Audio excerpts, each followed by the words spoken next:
चलिए जानते हैं देश और दुनिया की सिलेक्टेड काम की और महत्वपूर्ण 25 बड़ी खबरों को सिर्फ 5 मिनट में। पर अभी तक आपने इस वीडियो को लाइक नहीं किया है तो लाइक कर दीजिए। लोकसभा चुनाव की हार स्वीकार नहीं कर पा रहे राहुल गांधी, अमित शाह ने साधा निशाना। हरियाणा में 24 घंटे फ्री बिजली, हर महिला को 1000 रुपए प्रति माह सहित आम आदमी पार्टी ने जारी की 5वीं गारंटी।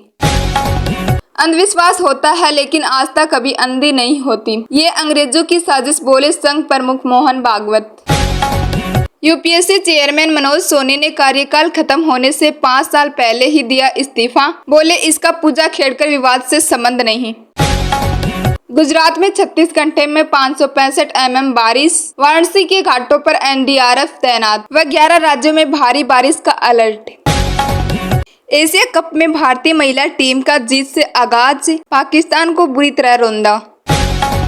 3 नए आपराधिक कानून लागू, गृह मंत्री अमित शाह बोले अब दंड की जगह न्याय मिलेगा। 77 साल बाद न्याय व्यवस्था स्वदेशी हुई। इंटरनेशनल कोर्ट ने यरूशलेम पर इजरायली कब्जे को गैर कानूनी बताया, कहा जमीन खाली करे। उद्धव ठाकरे बोले मुंबई को अदानी सिटी नहीं बनने देंगे, सरकार में आए तो धारावी परियोजना करेंगे रद्द। गृह मंत्री बोले सुरक्षा एजेंसियां तालमेल बनाकर करें काम, आतंकियों का नेटवर्क ध्वस्त करना जरूरी।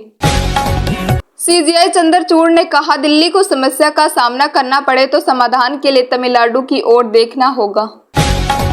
लोकसभा चुनाव में भाजपा की हार पर बोले अठावले, राहुल गांधी ने अफवाहों से मतदाताओं को ब्लैकमेल किया।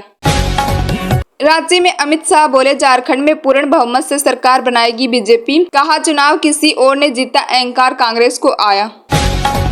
भारी बारिश के चलते ठहरी मुंबई, बाढ़ आने का बड़ा खतरा, नागपुर में स्कूल कॉलेज बंद। कांवड़ यात्रा विवाद पर ओबीसी से लेकर कपिल सिब्बल तक ने योगी सरकार को घेरा, बोले क्या यह है विकसित भारत। नए क्रिमिनल कानून पर मद्रास हाईकोर्ट का केंद्र को नोटिस, 4 हफ्ते में जवाब मांगा। दुकानों के आगे नाम लिखने वाले आदेश को ब्रज के संतों का समर्थन, कहा नाम संग आधार कार्ड भी लगाएं। शरद पवार बोले महाविकास अघाड़ी संगठन में एनसीपी का स्ट्राइक रेट सबसे ज्यादा, 10 में से 8 सीट जीती। असम में 2 साल में किशोरियों के गर्भधारण में आई 64% की कमी, मुख्यमंत्री शर्मा का दावा। यूपीएससी अध्यक्ष के इस्तीफे पर कांग्रेस ने कहा मौजूदा विवाद के कारण पद से हटाया गया। लोक सेवकों में जनता का विश्वास कम नहीं होने दे सकते हैं, बॉम्बे हाईकोर्ट की अहम टिप्पणी। दुकान पर नाम लिखने की यूपी सरकार के आदेश को संजय राउत ने कहा गलत, बोले ये एकता तोड़ने वाला फरमान। एक बार फिर मराठा आरक्षण को लेकर मनोज जयरांगी अनशन पर बैठे, कहा मरते दम तक हड़ताल जारी रखूंगा।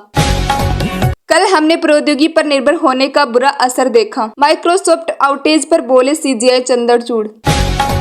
वह जमीनी संपर्क में रहने वाले शख्स नहीं, शुभेंदु अधिकारी के बयान पर भड़के बीजेपी अल्पसंख्यक मोर्चा के अध्यक्ष। बीजेपी नेता पंकजा ने कहा महाराष्ट्र विधानसभा चुनाव के लिए रणनीति तैयार। शरद पवार बोले सरकार को किसानों की चिंता नहीं। कांवड़ यात्रा विवाद पर सुधांशु त्रिवेदी बोले पहचान छिपाने वालों के साथ क्यों खड़ा है विपक्ष। पीएम मोदी ने नेपाली पीएम को भेजा बधाई संदेश, कहा हमारी साझेदारी ने सहयोग के नए रास्ते खोले हैं। भूटान को 1500 करोड़ की आर्थिक सहायता देने पर विचार करेगा भारत, विदेश सचिव की बैठक में बनी सहमति।